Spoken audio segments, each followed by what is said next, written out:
Fala aí, pessoal, Zé Trovão por cá, hoje 19 de junho de 2022. Eu tô colocando a minha liberdade em risco aqui, mas eu tenho um compromisso com os meus irmãos de estrada. Presta muita atenção, o Bolsonaro tá fazendo tudo o que pode para conseguir viabilizar o transporte brasileiro. E a Petrobras, com esse belo golpe que eles estão querendo dar em cima do Bolsonaro, eles estão construindo uma maneira para que fique inviável que os caminhoneiros trabalhem. Sendo assim, presta muita atenção no que nós vamos fazer. Eu vou pedir para que todos os caminhoneiros não parem de maneira nenhuma amanhã, dia 20 de junho. Que vamos esperar mais uma semana e na segunda-feira, dia 27, daí sim nós tomamos uma atitude. Meus queridos amigos, vocês sabem muito bem que eu gosto de Fórmula 1, acho um esporte fascinante pela quantidade de variáveis que envolvem a vitória de um determinado piloto. É muita coisa, e vai desde técnica, engenharia, a capacidade do piloto em si, todo o seu time, sua capacidade financeira, a criatividade, a gestão de box, estratégia durante a corrida, são muitos elementos e isso me lembra também a política.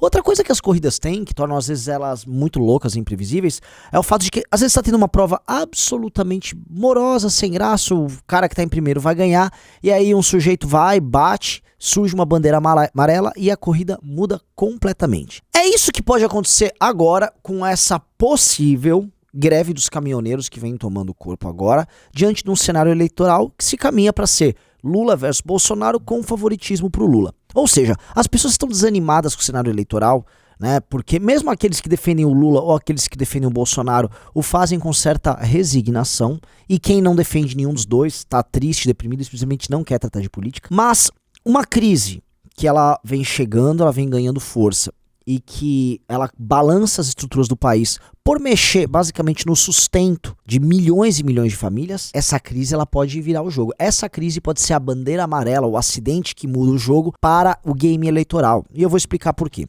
Entendam, o aumento que teve nos combustíveis, ele não foi pouco, ele foi muito alto. Em especial o aumento do diesel, por diesel abastecer caminhões e máquinas agrícolas. E isso, em grande medida, gerar custos enormes em cascata para toda a cadeia de produção, e isso impacta em grãos, indústria, alimentos, hortifruti, tudo isso pode ser impactado, isso vai chegar na mesa do consumidor. E desde o caminhoneiro, que vai pagar muito mais caro no combustível, vai ter que cobrar mais caro no frete, e tá difícil arrumar frete porque também a economia não tá bem, até a comida que vai chegar ainda mais cara na gôndola, esse processo está penalizando demais os brasileiros, e os brasileiros simplesmente não estão aguentando. O Bolsonaro tinha uma estratégia que era muito simples para tentar lidar com as eleições, que é gerar medo do PT para a classe média. Então ele chega para a classe média que ele não tem nada a oferecer, porque ele só tá ferrando a classe média, e fala, é melhor eu do que o Lula, ele é comunista. E para as classes mais pobres, ele dá auxílio. O problema é que esse auxílio, de um lado, ele não tá cobrindo os gastos das pessoas, simplesmente que a inflação tá comendo ele, e do outro lado, a classe média, ela tá muito penalizada. Porque toda a conta cai para a classe média. Classe média tem o seu carrinho, ela vai, anda de um lado para o outro, ela paga a conta e ela tá vendo o dinheiro dela desaparecer. O padrão de vida da classe média está se esfacelando a olhos vistos. E a classe média vai fazer o que? Vai votar no Lula? A classe média não vota no Lula. Uma das características centrais da classe média é ter, desde a eleição de 2006, sido uma espécie de um forte protetor do Brasil contra o avanço do petismo. O que está acontecendo aqui é uma coisa muito grave, uma coisa muito pesada. Nesse cenário, o Bolsonaro ainda tem esse problema desse conflito com os governadores. Ele, que quer utilizar, vamos dizer assim, dos lucros da Petrobras para bancar seu populismo, e ele faz isso, ele também quer jogar o preço alto do combustível na conta dos governadores. E aí ele fez toda aquela baboseira com o ICMS. Aí quando você tem um aumento como foi esse, mesmo diante da política de subsídios, ou chame do que você quiser, impostos estaduais para combustível, ele fica sem desculpa. E aí olha o argumento, olha o raciocínio do Bolsonaro, que tem um quê de filha da puta, tem, obviamente, mas tem certa genialidade. E aqui a gente tem que reconhecer os méritos de manipulação desse cara. Ele sabe jogar, ele e o time dele. Eles pegam, em vez de, enfim, lidarem como chefe de Estado, olha, o preço tá caro, nós vamos ter que enfrentar isso, aquilo, não. O que o Bolsonaro faz é, olha só, a Petrobras aí, tá errado isso aí, tô muito bravo, vamos fazer uma CPI. Como se ele fosse um espectador do próprio governo. Como se ele fosse eu, você, todo mundo que tá de fora do governo, olhando pro governo e, tá errado isso aqui, vamos mudar. Não, ele não é esse cara. Dos 11 conselheiros nomeados na Petrobras, 6 foram nomeados pelo Bolsonaro. O presidente foi nomeado por esse conselho. O Bolsonaro e seus conselheiros têm acesso a todas as decisões que são tomadas pelo Petrobras. Inclusive, ele sabia já desse aumento de preço, porque isso foi deliberado por pessoas ligadas a ele, e agora ele finge que não aconteceu. E aí, ao convocar uma CPI, contra a própria Petrobras, ele tenta criar um espetáculo público que coloque ele ao lado das pessoas contra a empresa. Porque aí a empresa, seus acionistas, eles são os inimigos. E o Bolsonaro é parte das pessoas afetadas. Isso é obviamente mentira. Mas como explicar para uma massa profundamente ignorante essa realidade, que ele é o culpado por isso? A massa entende essas coisas, o assunto começa a ficar muito complicado. E as pessoas simplesmente deixam, sei lá, foda-se. E vai o jogo que segue. E assim ele vai tentando sobreviver, mas a estratégia é muito arriscada.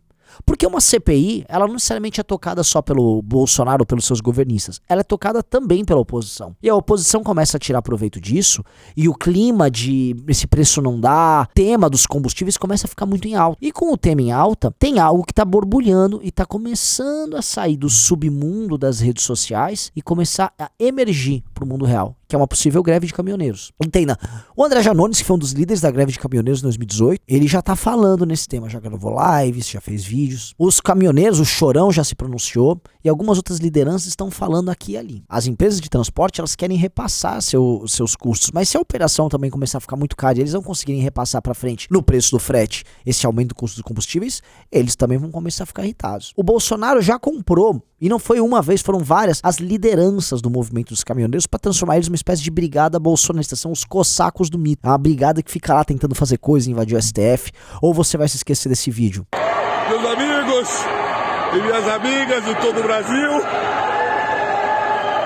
desculpa pela emoção, mas a nossa luta, a nossa garra, valeu a pena. Ficamos sabendo agora que o presidente da República, Jair Messias Bolsonaro, resolveu agir.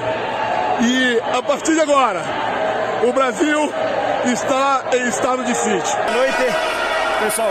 Estamos aqui direto de Brasília com o meu amigo lá de Lages, veio junto na nossa caravana com o Evaldo e conseguimos.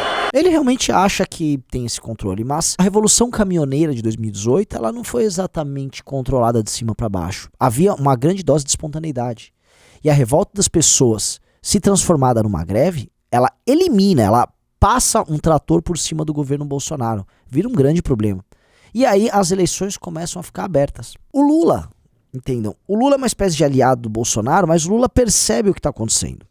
E o Lula é uma das figuras que quer a estabilidade no jogo político para poder vencer a eleição baseado na própria rejeição do Bolsonaro.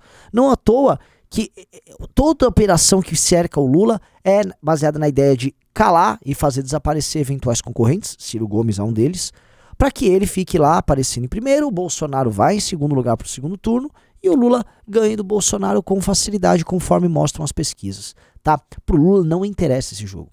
Então, meus amigos, o que a gente tem é um país que está se transformando numa espécie de homem com frio com um cobertor curto, ou seja, o cobertor já não cobre grandes partes do corpo dele, porque cada vez menos o orçamento é capaz de atender os problemas do Brasil, cada vez mais pobres as pessoas estão e cada vez mais caros estão os produtos. E isso, olha só, é só o começo. A inflação dos combustíveis não vai apenas se refletir numa inflação sobre alimentos. Os próprios alimentos vão ter uma inflação causada pela demanda internacional e pela falta de alimentos causados pela guerra e outros problemas de demanda que teve no mundo todo, e o Brasil vai sentir isso. Ou seja, se já está ruim para todos nós, vai ficar ainda pior. Isso vai afetar as eleições e isso vai afetar o próximo presidente da República no ano que vem. E esse presidente da República, não importa quem seja Lula ou Bolsonaro, ele vai pegar um problemaralho. E ali em diante, pessoal, não é nem um GP com bandeira amarela, é GP com chuva, com todo mundo batendo e com aqueles loucos entrando na pista carregando cartaz. Espero que vocês tenham gostado. Beijos e abraços para todos vocês. Galera, só lembrando, esse sábado estaremos em Campinas e você vai vir aqui para participar, preenchendo os formulários. São vagas restritas em São José dos Campos. Quem queria fazer teve que se inscrever. Então se inscreva aqui, vagas gratuitas. Nós vamos dar uma aula sobre a crise política, como você vai escapar dessa crise política. Eu, Rubinho, Kim, Arthur, Beraldo, Renato, Amanda, Guto, todo mundo. Vamos estar lá e vai ser legal pra caramba. Então galera de Campinas, nos aguarde, o formulário tá aí. Vai ser este sábado, sabadão, na nossa grande Campinas, que obviamente faz parte da região metropolitana de Vinhedo.